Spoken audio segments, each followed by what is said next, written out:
The wedding hasn't even happened yet, and everything's already a train wreck. Okay, so this girl I know from high school is getting married. We're both 22, for reference. In our senior year of high school, she got pregnant with baby daddy A, who will be referred to as Adam. Her super conservative parents kicked her out, and she ended up moving in with a friend's family. She barely graduated high school. The only reason she did was because of the generosity and support of our teachers and students who volunteered to help her, which is how we met. We were in the same law class in the morning, and she had the worst morning sickness that really affected her ability to attend class. So I took extra notes for her, tutored her, and brought her stuff if she hadn't come back by the bell. I wasn't the only one who did things like this for her, and I know she really appreciates all the help we gave her. She had the baby a month after we graduated. She'd signed up for a 911 dispatcher course for after high school because where we live, it's a good stable job with opportunities for certificates and promotions, but she didn't realize how intensive the course would be and had to drop out. She started working at a grocery store bakery just until she had a better plan. Adam started an apprenticeship while working part-time at a hockey rink and proposed to her literally the day of her 18th birthday. He brought up marriage because it's the right thing to do. I don't really agree with that, but this isn't about me, and she was always refusing. She started cheating on him after a while. We're all 19 now, and eventually leaves him for another guy because she's pregnant again, and it is far more likely that this guy, baby daddy B, who will be referred to as Brad, is the father of the child. Neither of them can afford lawyers, so getting any kind of custody agreement is a mess. And then their parents got involved, and they did a 50-50 split, still not made official. She has the baby, who turns out to be Brad's, and everything is okay for about 9 months when she finds out Brad has been cheating on her with his TA. Brad decides to pay child support but doesn't really want contact with the kid, only around holidays and one weekend a month for his parents' sake. She moves back in with her parents, we're all 20 now, who only accept her because there's a grandchild around. On the plus side, when she's 21, she takes that year-long dispatcher course and passes with flying colors. After working as a dispatcher for a year, we're all 22 now, she meets a police officer we'll call Chad, who's 26 and married, and Adam's second cousin. I can't remember how they're related, just that Adam and Chad are related somewhat distantly. She has an affair with him. Infidelity is super common among cops apparently. She gets pregnant, his wife divorces him, Chad proposes because it's the right thing to do, she accepts.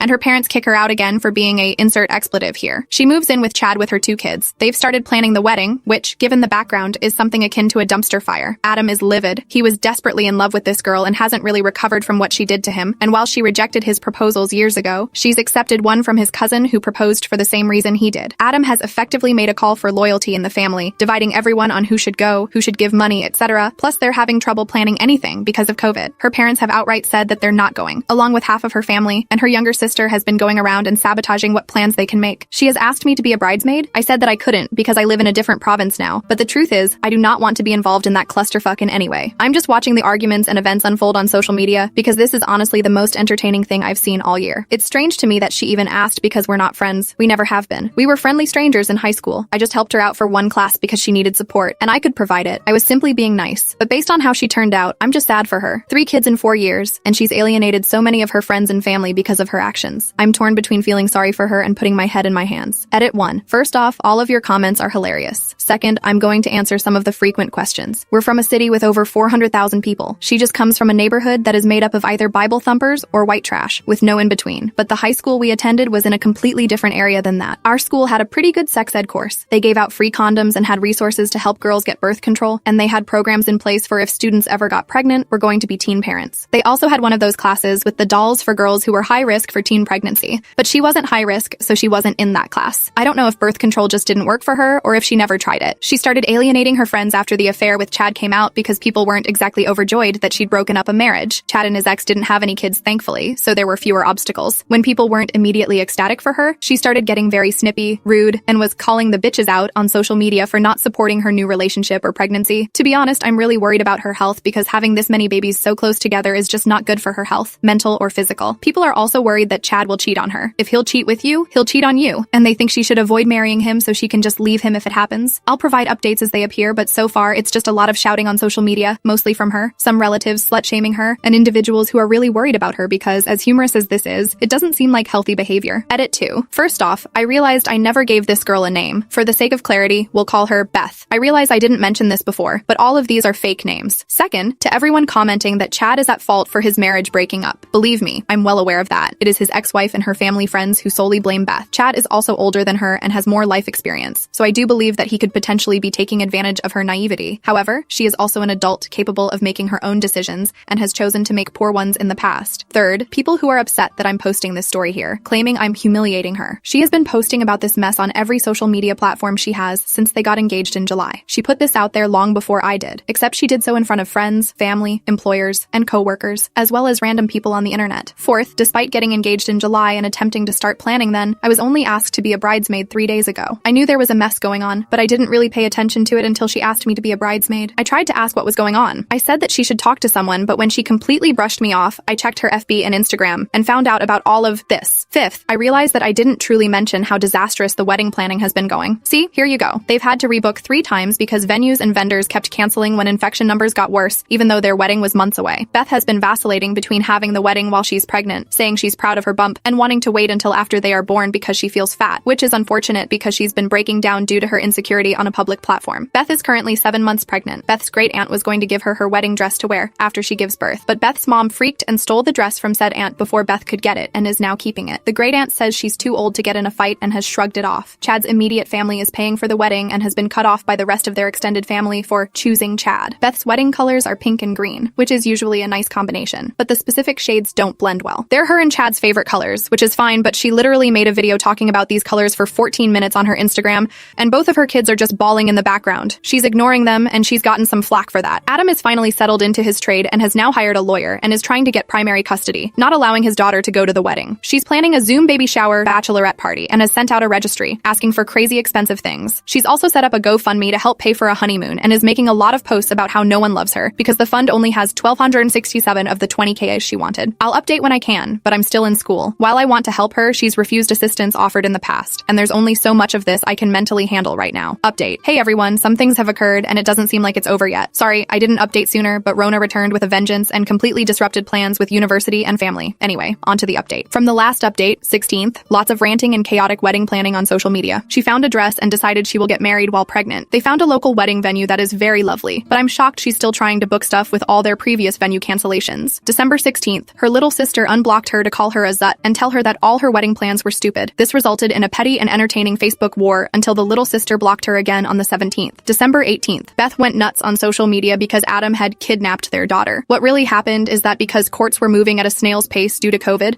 and Adam had reason to believe that their daughter was not safe living with Beth, he decided to just not give her back. They don't have a custody agreement, and when Beth tried to call the cops, they couldn't do anything because he was kind of right. There were dozens of videos on her various social media accounts of her ignoring their daughter, yelling at her daughter for crying or doing other things that toddlers do. It turns out that everything she needed was bought by Adam: food, diapers, clothes, toys, daycare while it was open, etc., on top of the unofficial child support he was paying every month, which turned out to be $500 a month, a number I find ridiculous because Adam was already paying for literally everything because she refused to buy anything for her daughter and insisted it was Adam's responsibility. Additionally, after the immediate post-birth appointments, Beth never took baby A to a doctor's appointment. She always deferred that responsibility to Adam. Baby A's pediatrician has never met Beth. Beth even tried to get Chad to push back or intimidate him or something, but the local police where we live are under intense scrutiny after a bunch of corrupt cops were busted a couple of years ago. Essentially, the cops and the social worker they called said there was nothing she could do until they get to court. The social worker tried to persuade her to attend therapy and parenting classes, but Beth refused and went on a 15-paragraph long rant on Facebook about how she doesn't need parenting classes or therapy. She really does though, and called the social worker some choice words. December 19th, 24, just a series of rants on social media, calling everyone who doesn't support or justify her behavior, cuss words, slurs, and a host of other horribly creative insults. Also, both she and Chad are under investigation at work now, but she has no idea why. I'm gonna remind everyone that 99% of this info is coming from her public social media pages where her coworkers are friends and her workplace is listed. December 25th, I am officially embarrassed to know this woman. I didn't go on her FB page until the evening because I didn't want to deal with drama first thing in the morning on Xmas. In the morning, she put on a very beautiful blue maternity dress, got Chad in his police blues, and baby B in a purple romper, and then live streamed her and her family going to the courthouse to get married on Christmas Day. According to her Twitter, part of this was because their newest venue canceled on them after COVID numbers spiked. Overall, a pretty tacky thing in my opinion, because she stated plainly several times that she intended her wedding anniversary to eclipse Christmas for her children because it's just so much more special, you know? I am so glad that baby B's grandparents are filing for guardianship, but here's the thing, the courthouse isn't open, because of COVID for one thing, but also because it's Xmas and Canada has a predominantly Christian history. She proceeded to have a full meltdown, and when baby B cried because, you know, the kid's mom was screaming up a storm and scaring her,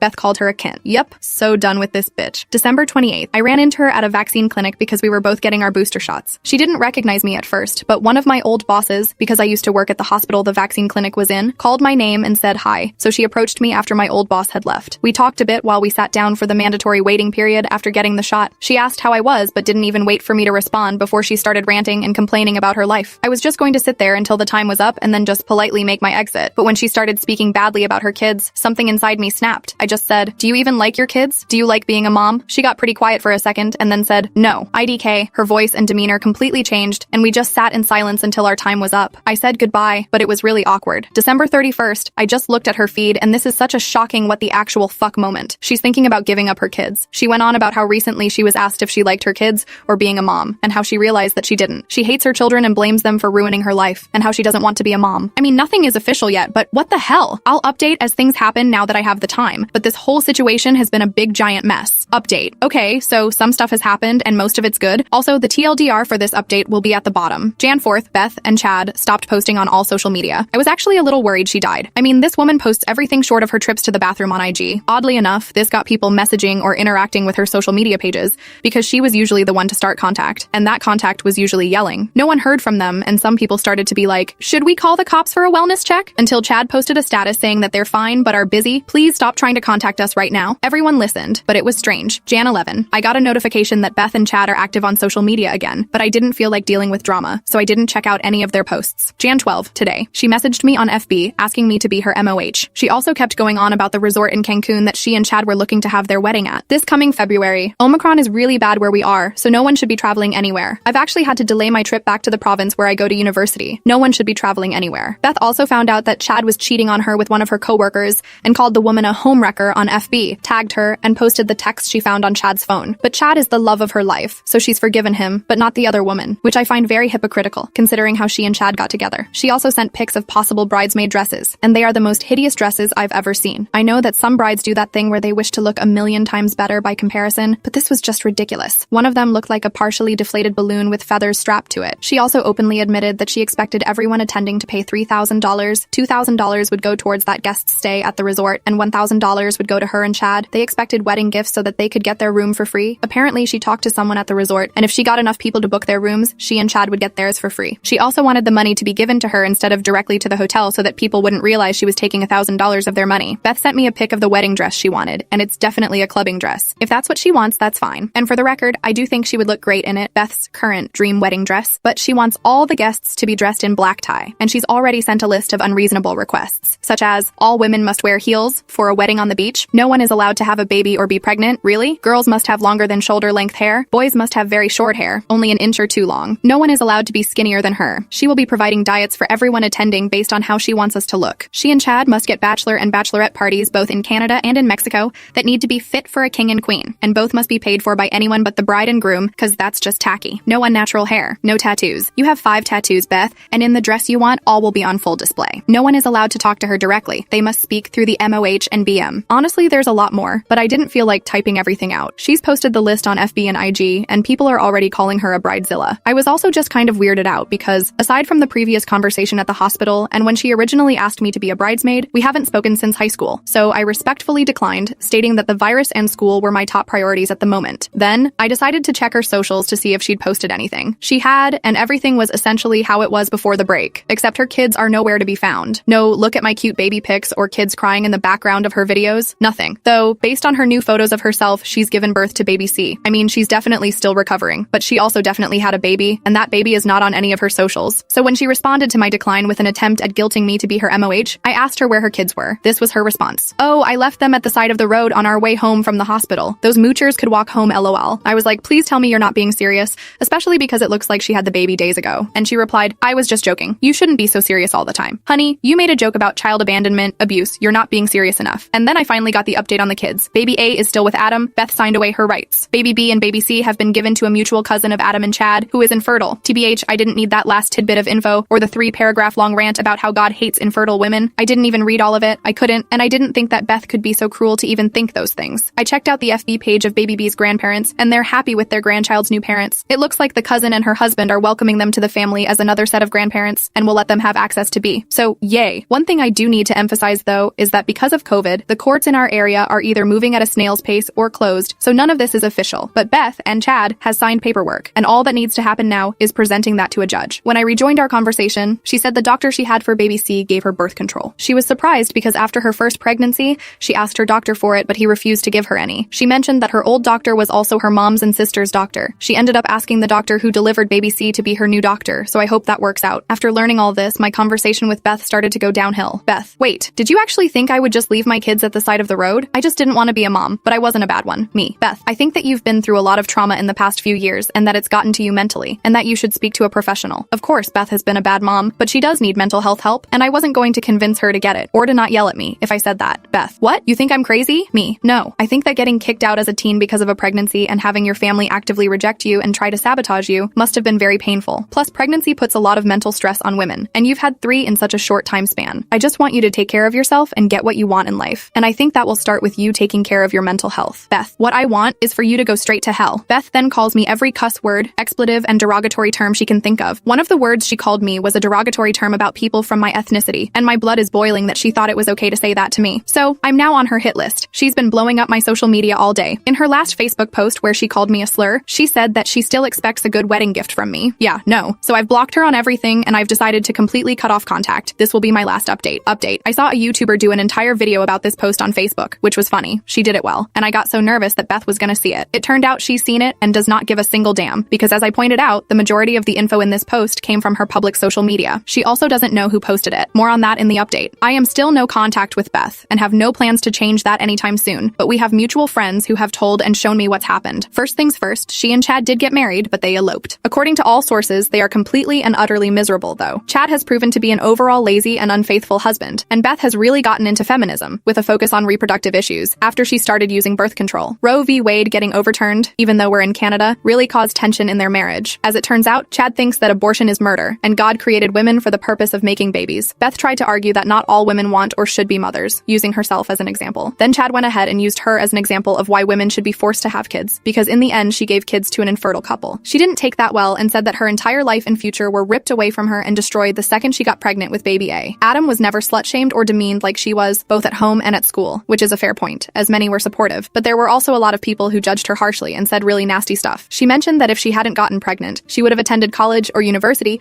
because she lost the general and financial support of her family with that positive pregnancy test. Chad has made a Tinder account, Beth was informed, but it doesn't seem like she gave a damn. So essentially, you could cut the tension with a knife. And with her family, her sister came out as gay and has been cut off from their parents. But she's got a partial scholarship, so she's doing okay. She and Beth are not on good terms, but have met up and acknowledged that their parents messed them up by being religious nuts and encouraged them to be competitive with each other. Apparently, their dad's motto is, competition brings out the best in everyone. Ugh, but they've talked, and that's good enough for now. Neither Beth nor Chad have custody or visitation of their children, which Chad is starting to regret because he's suddenly getting more into the church and religion. Chad talked to Beth about getting baby C back, but Beth shut that down hard and warned the cousin who adopted baby C, officially and legally. Beth started going to therapy after she and Chad got married, which makes me very happy and excited for her. There was a rumor going around that Chad has a mistress, and it took me a while to confirm, but it's true. He's cheating on her with a paramedic, and she knows. Beth is fully aware. I don't know if she plans to do anything about it or just continue to ignore it, but I hope she leaves his ass. I'm still not going to talk to her. She crossed so many lines, but she's grown and improved a lot, and her life would be much better without that sack of scum in her life. Now, I have given a few details in my post that should have revealed my identity to her, namely her asking me to be her MOH. I have found out that she actually asked around 15 girls, including myself, to be her MOH, without telling any of us about the others because she was trying to get money from all of us, and because her mental health has been very bad and she needed help. Of those 15, 8 have been attending school out of the province, and of those 8, we all had essentially the same classes in high school. She apparently doesn't remember our discussion at the vaccination clinic and had a major blow-up with everyone she asked to be MOH, so she knows it's one of 8 people and reportedly has no interest in trying to narrow that number down. Chad did the same thing with his groomsmen, but I don't know any of the numbers. TLDR, Beth and Chad got married, eloped, are miserable, have zero custody or visitation with any of their children. Chad's cheating and Beth doesn't seem to care. Chad is super sexist. Beth is a feminist now. Beth's sister is gay and they've talked but not reconciled. Beth asked too many girls to be MOH for money and doesn't know the ID of who made this post. Dear Beth, if this post gets forwarded to you or somehow graces your phone screen, leave Chad. He's trash and you'll be much better without him in your life. And though I'm not willing to talk to you again because of your words and actions, I do wish for you to have a wonderful and happy life. OP's username is lolfuckno.